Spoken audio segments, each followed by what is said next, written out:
बवासीर को हेमोरॉइड्स के रूप में भी जाना जाता है। एक गुदा नहर वाले हिस्से में सूजी हुई नसें हैं।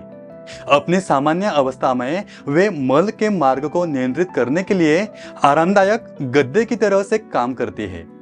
हालांकि बवासीर का सही कारण मालूम नहीं है, लेकिन अध्ययनों से पता चला है कि बवासीर के लिए बहुत हद तक जिम्मेदार वे कारक होते हैं जो मल त्यागने के दौरान गुदा वाले हिस्से में दबाव बढ़ाते हैं। बैठते या मल त्याग करते समय गुदा वाले हिस्से में जलन जैसे लक्षणों से पीड़ित व्यक्ति को समस्या की पहचान कराने के लिए डॉक्टर से परामर्श लेना चाहिए। डॉक्टर द्वारा बताए गए उपचार का पालन करें। डॉक्टर की लिखी दवाएं या सर्जरी के साथ साथ आपको एक स्वस्थ जीवन शैली और आहार का पालन करने के लिए कहा जाएगा। शुरुआती उपायों में पूरे शरीर में पानी की भरपूर मात्रा बनाए रखने के लिए फाइबर का सेवन बढ़ाना, आराम करना और भरपूर तलाल पदार्थ पीना शामिल है। समस्या वाले हिस्से में मेडिकेटेड क्रीम लगाई जा सकती है। हालांकि आपकी स्थिति की गंभीरता के आधार पर उनके असर में अंतर हो सकता है।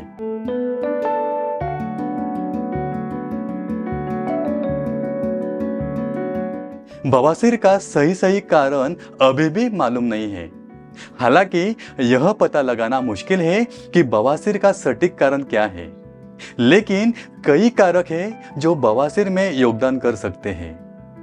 पोषण संबंधी कारक यानी कम फाइबर वाला आहार, बाद में मल का नियम से त्याग न करना यानी कब्ज या दस्त के कारण भी बवासीर हो सकता है। बाद में नियमित व्यायाम न करना, इंट्रा एब्डोमिनल प्रेशर बढ़ना यानी लंबे समय तक तनाव या गर्भावस्था के कारण भी बवासीर की शिकायत हो सकती है। अक्सर आनुवंशिकी, जिसे हम जेनेटिक्स भी कहते हैं, उससे भी बवासीर हो सकता है। हेमोरॉइडल वेन्स में खराब वॉल होना, अन्य कारक जो बवासीर होने में समान रूप से योगदान कर सकते हैं वे ये हो सकते हैं जैसे पेल्विक फ्लोर डिसफंक्शन, देर तक बैठे रहना या मोटापा, या कभी कभी पालथी मारकर बैठने से भी गंभीर बवासीर होने की संभावना बढ़ सकती है।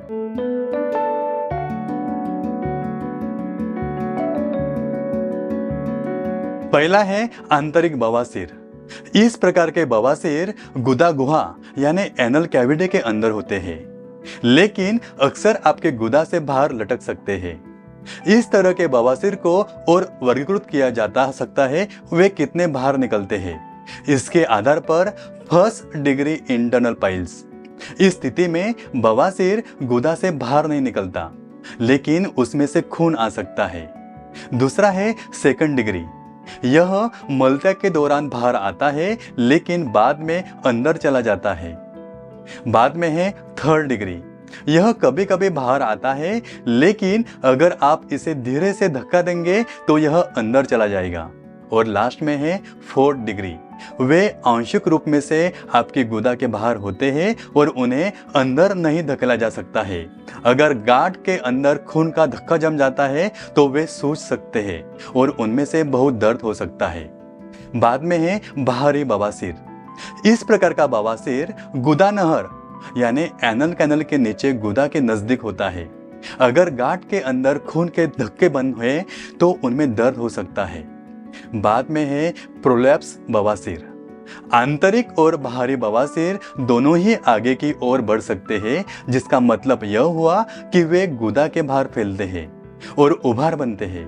इन बवासीर से खून निकल सकता है या दर्द हो सकता है।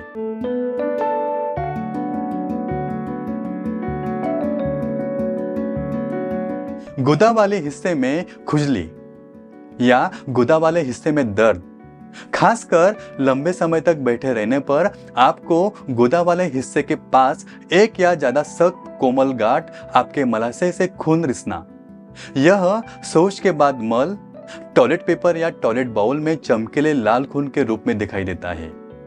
मल त्याग करते समय दर्द और या परेशानी।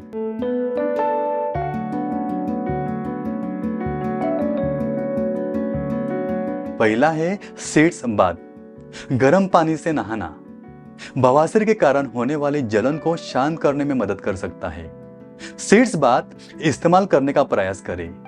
सीड्स बाथ एक ऐसी विधि है जिसमें एक छोटे प्लास्टिक के टब का उपयोग किया जाता है जो टॉयलेट सीट पर फिट हो जाता है ताकि आप प्रभावित हिस्से को बस उसमें डुबा सके। इस पानी में बिटाडिन या घोल या डॉक्टर द्वारा सुझाए गए अन्य एंटीसेप्टिक घोल का उपयोग किया जा सकता है। बाद में है कोल्ड कंप्रेस। एक बार में कम से कम 15 मिनट तक सूजन से राहत पाने के लिए गुदा वाले हिस्से पर आइस पैक या कोल्ड कंप्रेस लगाएं। बड़े दर्द करने वाले बवासीर के लिए एक कोल्ड कंप्रेस दर्द से निपटने का एक बेहद असरदार उपाय हो सकता है। बाद में है नारियल का तेल। 2008 में किए गए शोध के अनुसार नारियल के तेल में मजबूत एंटी इन्फ्लेमेटरी यानी सूजन मिटाने वाले गुण होते हैं जो त्वचा लाल होने और सूजन को कम कर सकते हैं। इसमें एनाल्जेसिक यानी दर्द निवारक गुण होते हैं जो बवासीर के कारण होने वाली परेशानी को कम करने में मदद कर सकते हैं। इसमें एंटीबैक्टीरियल यानी जीवाणु को मारने वाले गुण भी होते हैं जो बवासीर के लक्षणों को कम करने में मदद करते हैं।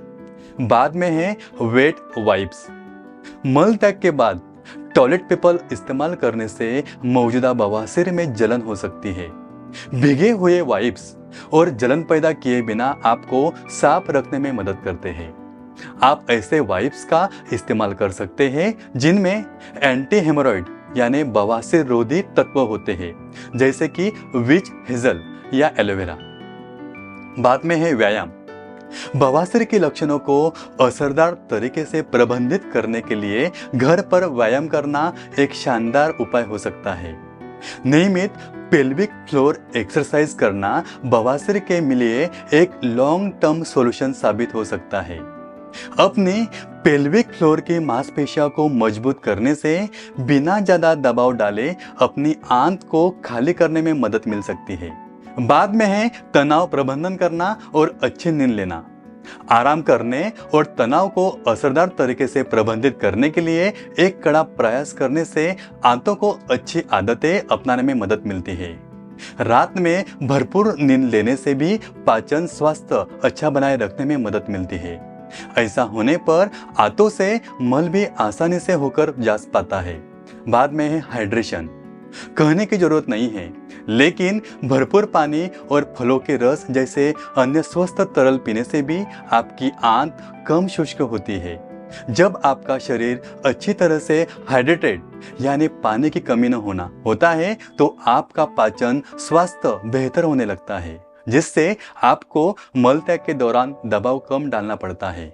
बाद में है ज्यादा फाइबर वाला आहार। भरपूर मात्रा में अघुलनशील और साथ ही घुलनशील फाइबर वाला संतुलित आहार लेने से आपको नियमित रूप से मल त्याग करने में मदद मिलेगी। अघुलनशील फाइबर आपके मल का वजन बढ़ाता है जिससे आपको मल त्यागने के दौरान जोर कम लगाना पड़ता है। फाइबर को आंतों को स्वस्थ रखने में मदद करने के लिए भी जाना जाता है। अब देखते हैं कि डॉक्टर से कब मिलना चाहिए। ऊपर बताए गए बवासीर के लक्षणों में से कोई भी लक्षण दिखाई देने पर आपको बिना देरी किए डॉक्टर की सलाह लेनी चाहिए। ये लक्षण कोलोरेक्टल कैंसर जैसे अन्य गंभीर स्थितियों में भी आम हैं, इसलिए एक डॉक्टर से इनकी जल्दी पहचान करना जरूरी है।